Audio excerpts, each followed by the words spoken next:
Hello and welcome to PD in Your Pocket. I'm very excited tonight to be interviewing Anthony Semann because it's always fun to invite a friend to be online, but it's also really important when they love the topic you're talking about.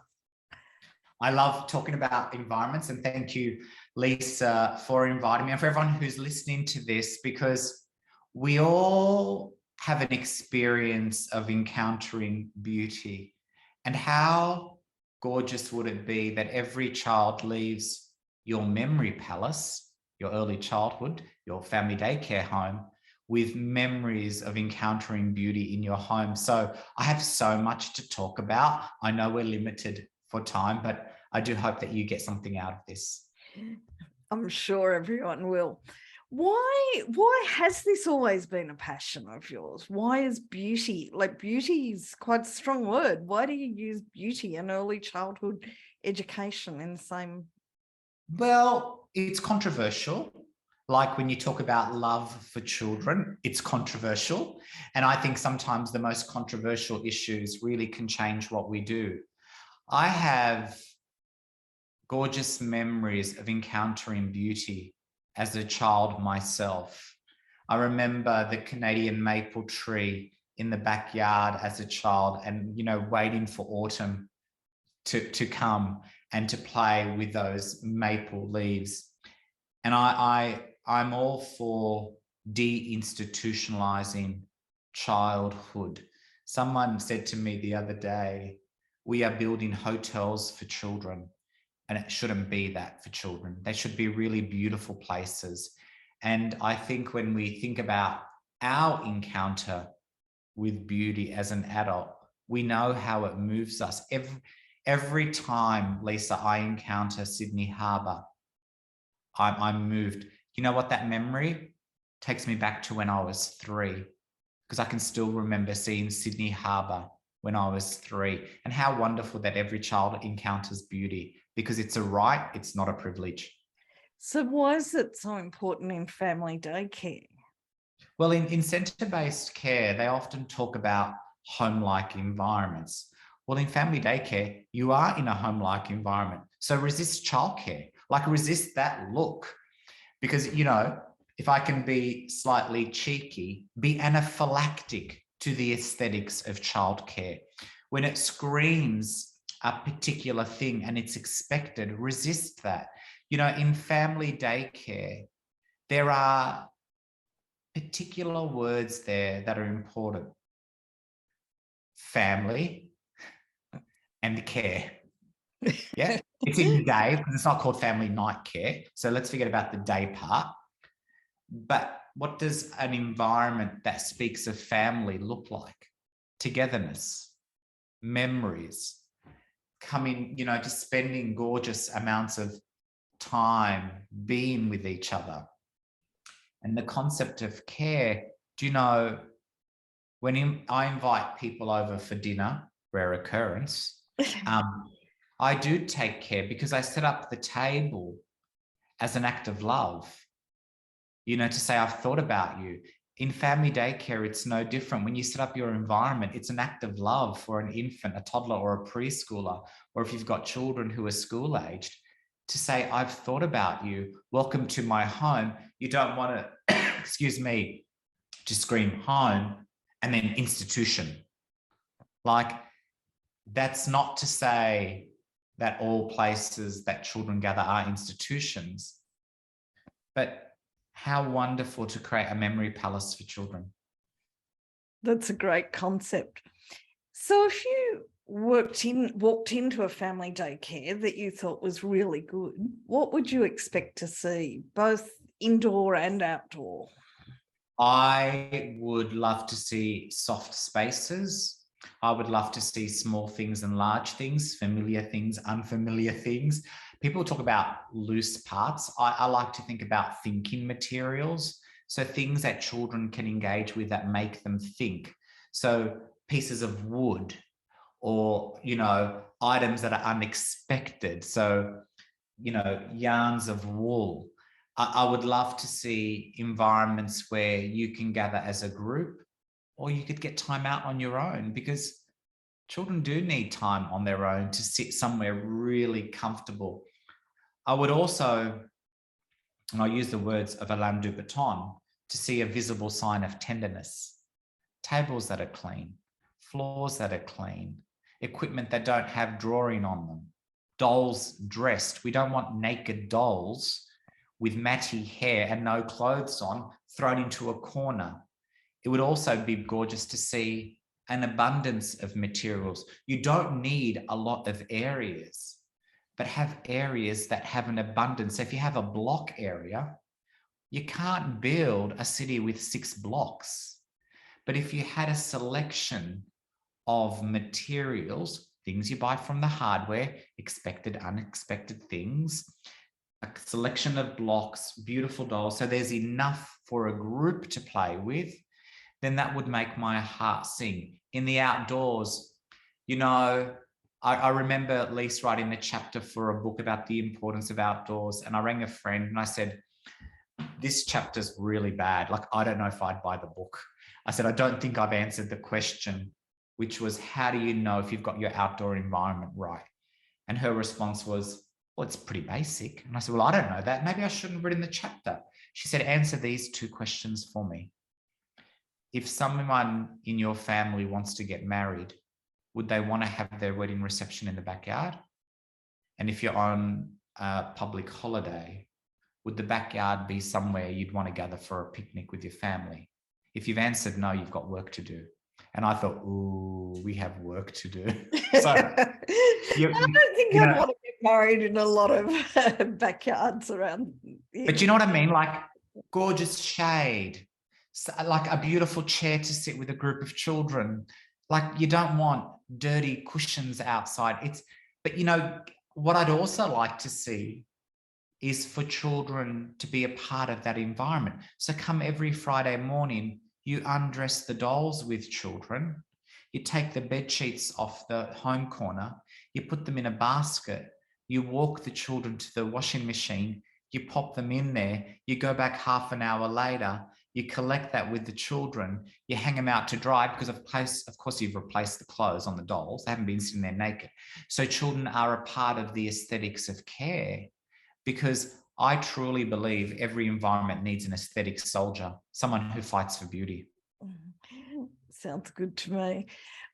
Anthony, one of the things that I've noticed with family daycare a lot in the places that I visit is that a lot of them look like mini childcare centres, but they're held in homes, and these are people's homes. And I always wonder, how are you managing to live in this space that looks like a centre, and why haven't you capitalised on what you have, which is the beauty of the home? Do you think I'm right? Or I think you're right. I absolutely think you're right. I could see the complexities given that particular spaces are probably sanctioned away from children, and there are other spaces where they can gather. But, you know, transportable materials like a bucket of texters on a table can be easily put away and not set up like it's a makeshift staged home for children. Like you don't want it to be a staged childcare centre packed away.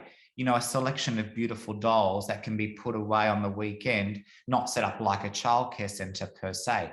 I'm not saying there's anything wrong with that aesthetic, but you're right. What does it mean to be cared and educated for in someone's home?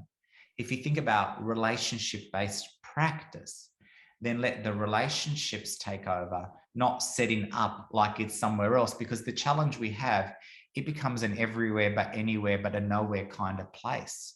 So it looks like it could be anywhere. One of the best things you can do is to keep it looking like your home. So it speaks of a home environment, not some weird early childhood centre that's just dropped into your lounge room 5 days a week. So think about what you believe around children and their learning. okay, so let's say I take you into your nightmare family daycare environment. Obviously, it'd have naked dolls with a texture all over them, etc. But what else would I see? I'd see posters on the wall that children don't know how to read because children can't read. So I never get what the poster story is. Visual displays of bowel movements. I think that's something private. I don't think it needs to be public. You can't talk about ethics and put bowel movements on display, unless we're willing to track our family's bowel movements, why would you do it to a child? That can be in a little book. I wouldn't like to see an abundance of plastic makeshift home corners that look like they've had anything but love and care. Furniture that isn't welcoming for adults. Like, you don't need a mini sofa for children. Children can sit on your sofa. I always find these little sofas on the ground slightly strange, because how are we supposed to sit with a child on that sofa? How gorgeous for a child to climb up to an adult sofa, beautiful cushions, nestled into your arm to read, because if it doesn't speak of the adults, then it's pointless. I would hate to see pencils that are blunt, crayons that don't work, dirty easels. All that doesn't say welcome. It says no one owns this equipment and no one cares. Yeah. And that beautiful saying by Mies van der Rohe, less is more. Don't go overboard. You don't need a lot. So clutter isn't your friend. Clutter is not my friend, and nostalgia is not your friend. Don't hold on to it because it's been there for a long time. So what about plastic stuff? Talk to me about why materials matter. Well, this might be the controversial piece, Lisa. Look, we want to be sustainable, yeah? Yep. So it's a double-edged sword here. If you throw out your plastic, you're adding more landfill. That's the reality. If you want to get more wooden products, you're cutting a tree down. And I think we've misinterpreted that nature is 5 shades of brown. I've been to a florist. It's colorful. It's the balance there. I think as materials age, as equipment gets old, make a very informed decision about what you buy. You might want to resist those standard catalogs. You might want to go to your local op shop and find a beautiful table that you can cut the legs down and use that, because that is being sustainable, because you're upcycling something that exists, not buying something new necessarily that was just made for that purpose.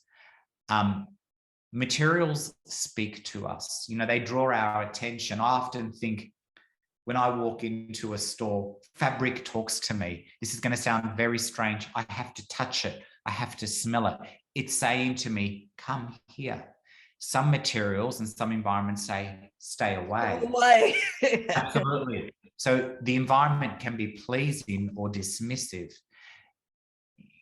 I'd be very cautious to throw out all the plastic, but as time goes by, as things break, replace it with more sustainable, maybe secondhand recycled items, because, Facebook Marketplace, you can buy some really cheap things.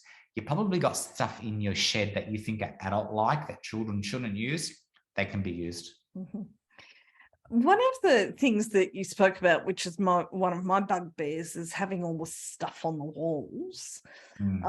I can't stand it because it's often a misplaced idea of literacy and, etc. But